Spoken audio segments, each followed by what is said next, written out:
कसं ना ती खूप दिसते अशी खूप मॉड वगैरे, पण ती भोळी आहे खूप. भोळी म्हणजे इन अ सेन्स भोळी म्हणता येणार ना त्याला.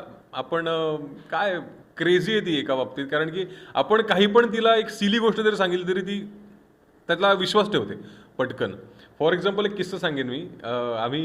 मी विवेक सांगळे आम्ही सगळे बसलो होतो. आमचे शेड्यूलर होते किरण, आणि तिला कुठेतरी पार्टीला जायचं होतं. त्याच्या दुसऱ्या सिरियलच्या सेटवरची पार्टी होती आणि ती मीरा रोडच्या एका क्लबमध्ये होती.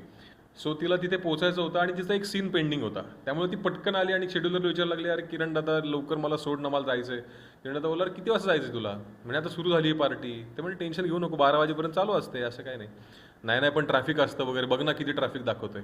त्यावरती आमचा विवेक सांगळे पटकन बोलला, अगं मग आता 9 वाजलेत ना, 10 वाजता किती ट्रॅफिक एकदा चेक कर.